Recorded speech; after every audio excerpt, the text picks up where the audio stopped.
Montez Ford had wanted to be a single star as well, and they held him back from that as well. And they just seemed to have, every time their momentum was getting hotter and hotter, it was like, whoop, we have something else going on.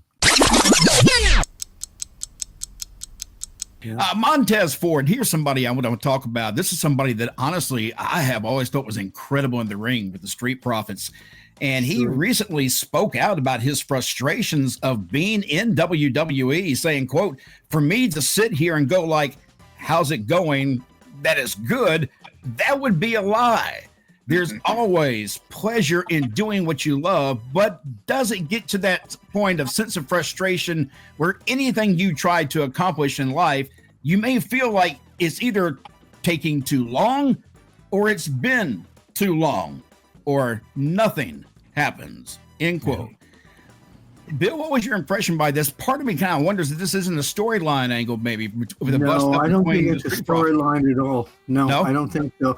I think that the Street Profits are honestly feeling slapped in the face by the WWE, where they were not given the tag team belts. Instead, a new team comes in that WWE is selling as, oh my God, they're the innovators of this and that, and they're great, and everybody in the world knows them. They've been to Japan, they've been to everywhere, the Motor City Machine Guns. No. Why not put those belts on the house guys that have really earned it and deserve it, and then maybe have the Machine Guns come in and feud with them, you know? But yeah, to me, it's clear cut. There's something weird why they didn't get the belts. And, you know, Montez Ford had wanted to be a single star as well, and they held him back from that as well. And they just seemed to have, every time their momentum was getting hotter and hotter, it was like, whoop, we have something else going on. You think you know all the wrestling stories? There's more you haven't heard yet. Join us on Backstage Pass. Teddy, what do you think the speed bump is with the Street Profits? Well, I don't really know. I think, you know, if they're following the same policy, you know, when they put the belts on people, they just don't put the belts on you, put the belts on you. They put the belts on you because they believe that you're going to draw money. Okay, and that's basically why you get the belts. You're going to draw money now. You start selling tickets. Not saying that those two guys wouldn't have done that, you know what I mean? I hadn't really watched their whole career, but I watched some of it the way that they were when they were a tag team. So maybe that could be the problem. The upper management doesn't think that they're going to draw any money, you know, as being champions. That might could be the problem. Or maybe they just don't feel like that they're ready right now. You know, maybe they have their eyes on other people. So what the guys have to learn about this wrestling business is, if you got a job, you know what I mean, and you're getting a paycheck, then take your paycheck, but also learn how to protect yourself too. You know what I mean? If they ain't using you right, don't get a bad attitude and then just wait and see what happens. Right. Sometimes that's a test. You know, they're testing you, so just keep a great attitude and just wait and see what happens. But, you know, if it doesn't really happen, then there's a time for you to maybe go up to upper management and say, hey guys, why you're not, you know, using us like this, or why you're not doing this with us. So it's just a way that you have to carry yourself so that you don't get no heat. That's what my feeling though is, and you know, I understand you said about drawing power, but if that's the case, that was the case back in the good old days. But if that's the case, then why do you give it to two guys who are an excellent tag team, but unknown to the WWE universe? I will say this, and Teddy, I don't know if you and I have discussed this before or not on the other show, but when the Motor City Machine Guns came in, I was rather surprised that the belts were put on them right away, because in most cases, the chase for the belt is what's interesting. And you bring in a tag team that some people really don't know who they are. You know, unless you watch TNA back in the day, you really don't know who the Motor City Machine Guns are. Correct. So you bring them in, and within a couple of weeks, they're already champions.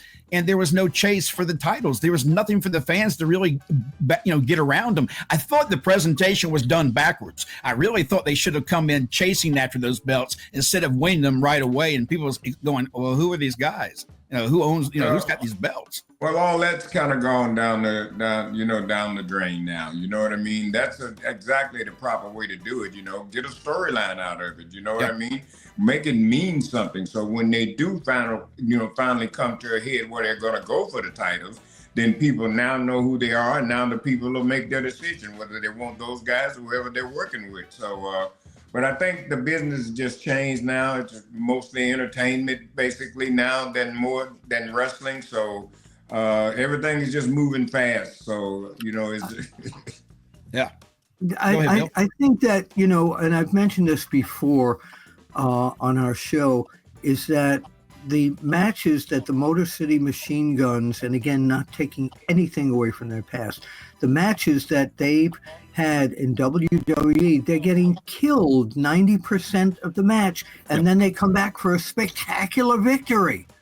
So I think, like I say, they rushed them to the titles, and when they did win the titles, even the fans, when you watched them win the titles, it was kind of anticlimactic because nobody really knew who they were watching. So there was no real emotional attachment to that win. And I thought that was a bad way to start off the Motor City Machine Guns. But hell, I do too, because, again, like you said, if people didn't watch them on TNA and the other places that they've been, these guys come in. Now, it used to be where a single wrestler would come in pretty much unknown, and like John Cena did with Kurt Angle, and beat him or put up a great match against him. That worked in a situation like that, but this it's not sticking in my opinion. Well, here's another thing too. We always got to be paying attention because you never know what's going on. So sometimes things happen for a reason. So this may have been something to let the Motor City Machine Gun guys know that, hey, you're not as good as you think you are. I will find out. So let's see. A new title. This is another change. As we were talking about changes a minute ago in wrestling, a new title was recently debuted in WWE, and that is the Women's United States Championship. So the question is, who should be the inaugural champion? Bill?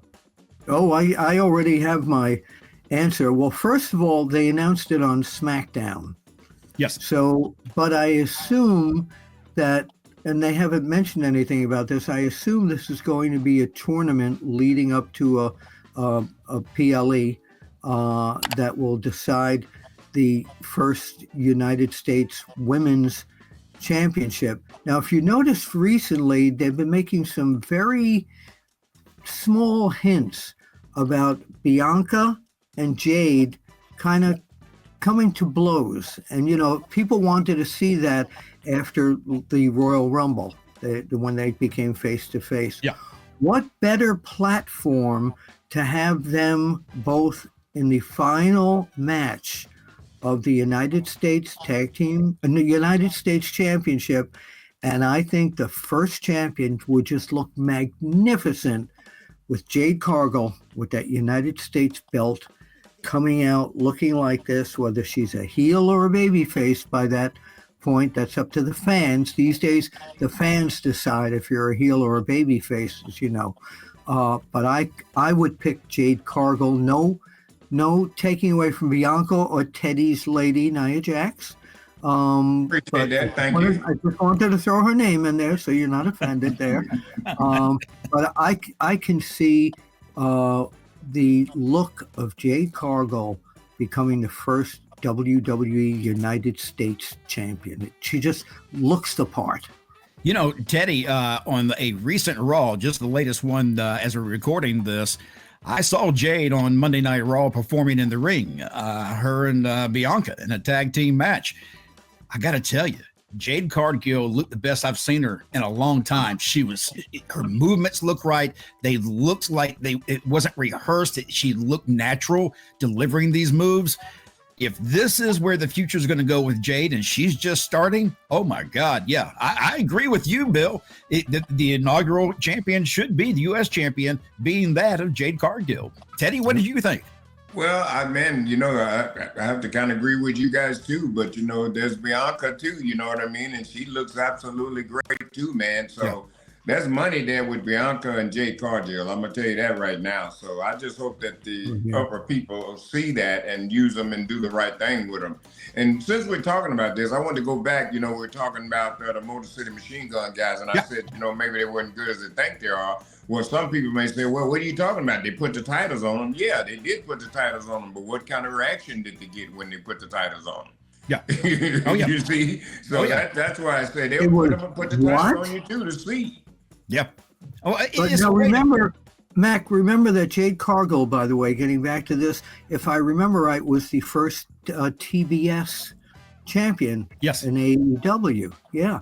So, man, and she has come so far. 6-7 months ago, people were going, oh, my God, she's sloppy in the ring. She's right on target for this, in my opinion. Yeah, she's grown quite a bit since the day that Teddy introduced me to her. Actually, I met her because Teddy introduced me to her at, I believe it was Face to Face. Is that where it was, Teddy? Yeah. And I got to meet her there, and she was young at that point, but I mean, where she is now is just night and day. Just incredible. Well, what you see is someone that wants to learn, somebody that wants to be a part of this business and cares about their job. That's when they start getting better, is because they want to be better. They want to do whatever it takes that's going to, help them to make it in this business. I'm going to say that this title is made for Jade. Man, good tagline. Let's hope that happens. I mean, I agree with you guys. I mean, that would be outstanding because there's nothing wrong nowhere. She certainly looks the part and she's great in the ring. So, I mean, there's no reason not to. Or they'll bring in an unknown girl and put it on her. Well, I was about to toss another name in the mix, that just kind of popped my head before you finished, and that would be, we haven't mentioned, but somebody who should be coming back any time now, Charlotte Flair. Yeah, I don't think Charlotte needs a I don't title. either, but it's great to pursue the title, but I think she's too much of a seasoned performer for the fans to just say, oh, they put a belt again on Charlotte Flair. Yep. It needs to be someone, in my opinion, that's how fresh. Can I say that? That's never had it. Right, that never had a title other than the tag team title, that never had a singles title on her. I'm dying to see Charlotte Flair come back again. I miss her in the WWE universe. Yeah, and really I do believe that she'll be a great opponent for people like Jade Cargill and Bianca Belair. I'd love to see those matchups because the talent levels are all about the same. Jade being the youngest and the greenest, but still, like I said, on the episode I saw of Raw, she's come a long way in a short amount of time. So I'm impressed. So good. Do you want it?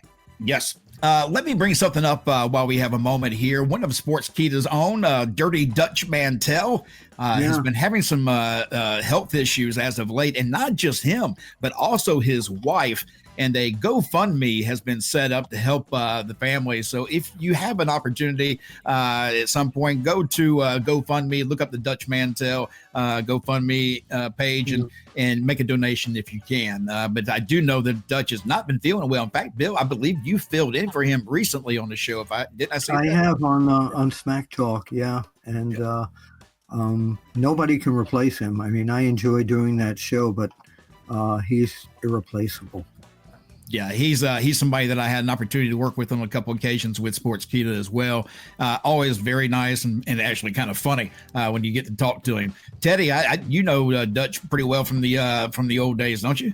Well, yeah, like I said, Dutch always great guy, great attitude, and we worked together back in the day with him and golly, I was trying to figure out JBL. He was tagged up with.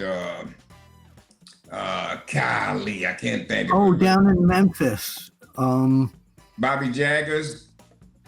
Yes. Okay, there was him and Bobby Jaggers. They were. Yeah, they had a tag team name that I can't think of either. That's what I'm trying to think of too. That name they had. Okay, Bobby Jaggers. Wow, that's a name from the past. And also with Dutch, you know, he had some nice things to say about me, and Dutch doesn't even really know me, so that's why I took it as I could believe he wasn't, you know, blowing smoke. He was telling the You truth. don't have to know Teddy Long to love Teddy Long. Well, but That's some a people, you headline. know, but like I said, Dutch is a guy that spoke good, and he didn't have to do that. So whatever he's going through, may God bless him and his wife both, man. And like I said, man, they're gonna be all right. Yeah.